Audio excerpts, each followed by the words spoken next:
Hello everybody and welcome back to my channel. So today I have another flute surprise. This is a Hulusi. It's also called a Cucurbit. I'm really excited. It is sort of like some Native American flutes in that it has a neat drone compartment. So there's a lot of really cool harmonizing things that you can do with this. So let's open it up. Okay, here we go. Take this out. This looks really cool. Oh my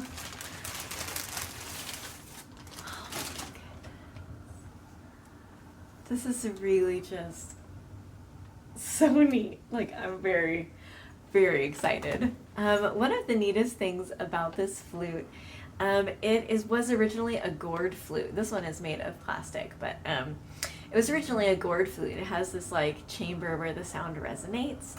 So I'm really excited to see how that changes the sound. So let's open it. Here we go. Oh my goodness. It's so beautiful. Oh. There's a lot of really cool looking ones on Amazon.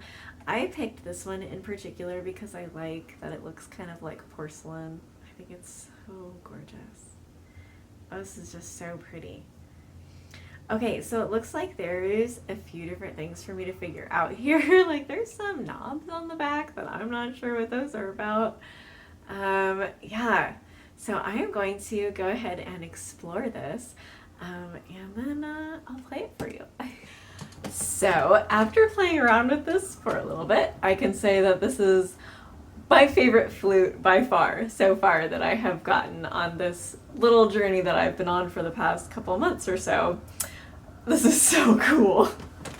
So I'm just really excited. I love drone flutes. So let's just take a step back and we will talk about what a drone flute is exactly, so you kind of get an idea of what I'm talking about from here. So the concept of a drone flute is that you have both a melody and a drone going on at the same time. Now you might be familiar with the concept of harmony, which is when you have two different moving lines of music that go on at the same time. Like if you have a soprano and an alto both singing and they're singing different parts, you've got a melody line and a harmony line, usually very beautiful. So the concept of a drone flute is you have a melody line going on, so it could be doing, whatever, row, row, row your boat even. And underneath of that melody, you have just a constant note playing a sound. So for row your boat, you might be able to sing row, row, row your boat, and underneath of that is ooh, and it just goes the whole time.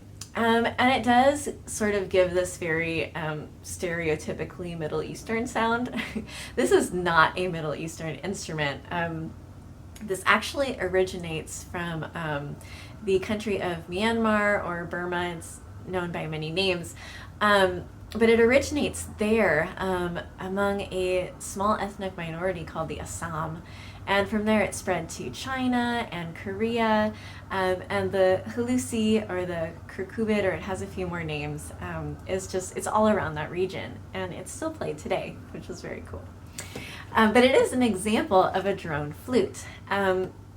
This one, you can see it has 3 pipes. In some Hulusi, one of the pipes is decorative, and you only have 1 drone, but this one does have 2 drones. So you can switch via these knobs that are on the back, which is just the coolest thing. These knobs go up or down, and that blocks off this little hole right here. So you can make it so that this pipe will not produce any sound. And you can do the same thing with this pipe. So if you don't want any drones, you can slide both of those up and you're just going to get regular music.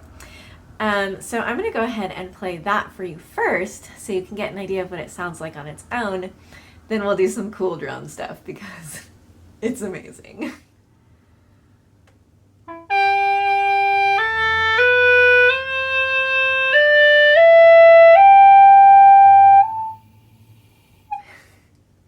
I can't quite get that higher note, but that's the range. It does have a relatively small range. It doesn't go any lower than this.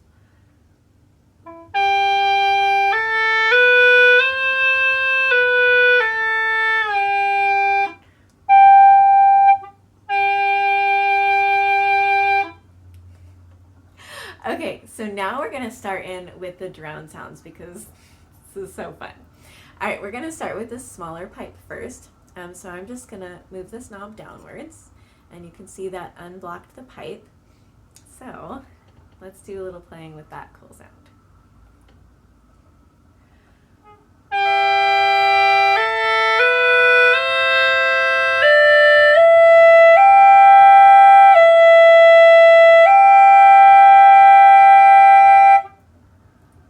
So cool. All right, so we'll go ahead and close that one up, and we'll open up this lower one to give us sort of a lower drone note. See how that sounds.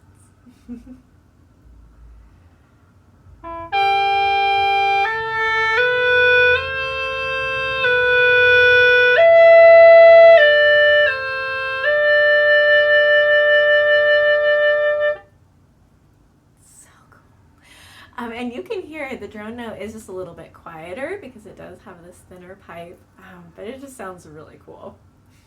Yeah, we're just gonna give it a try with both drones because honestly, I don't know if that's gonna work, so let's try it.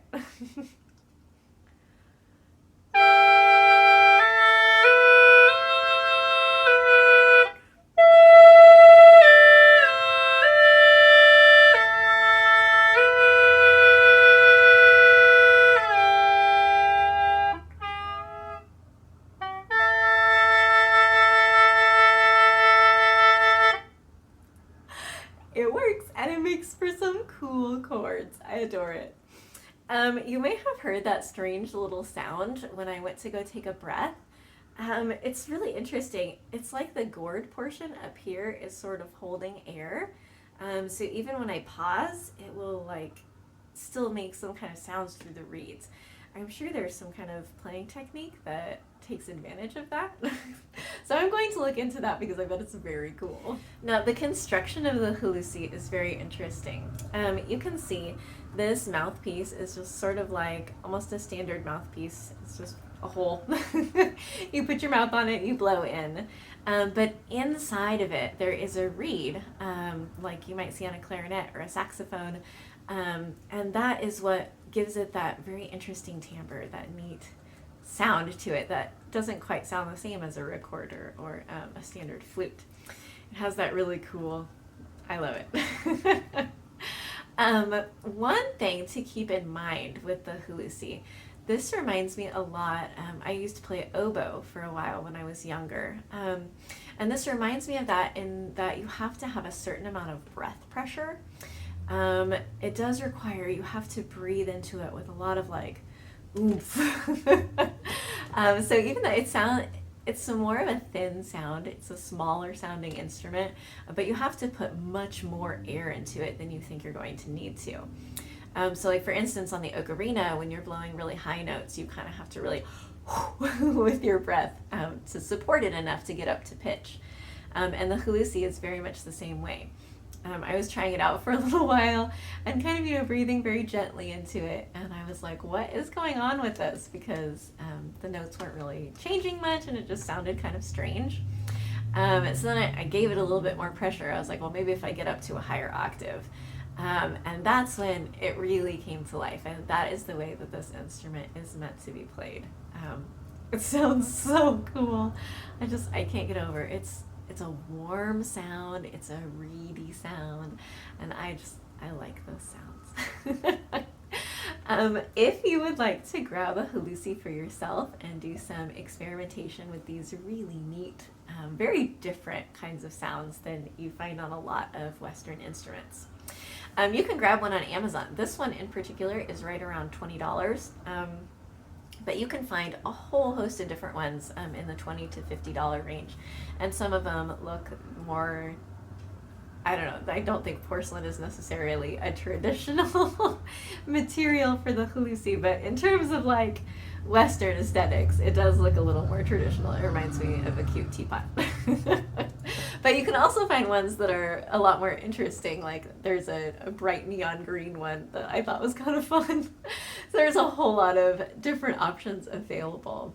So yeah, if you want that, go ahead and check out my description because I will put a link to the listing on Amazon.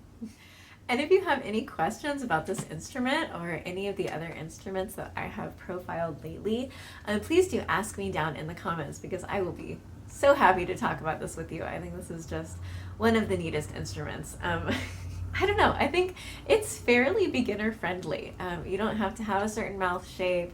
The finger holes are really easy to operate. The sliding drone idea makes it sound really cool without a lot of like technical proficiency. So I think it's a pretty beginner friendly instrument if you're able to muster up enough breath pressure. I think it's absolutely possible for most people. I just don't think it's something that a lot of people are used to. So it might take some practice to be able to really breathe from your diaphragm down here. My music teacher, my vocal teacher would always say to take a deep breath and like envision your entire stomach and rib cage and everything down in here just expanding. So get a really good deep breath and then force your breath into the Hulusi. It takes some getting used to, but totally doable. I think this is a really beginner friendly, awesome instrument to try. So yeah, thank you all so much for watching. I hope you have an absolutely wonderful day. Thank you all so much for watching. If you would like to subscribe to my channel, go ahead and click on that subscription button right up there. Otherwise, if you would like to join my Patreon or buy me a coffee, the links to those are down in the description. I hope you have an absolutely wonderful day.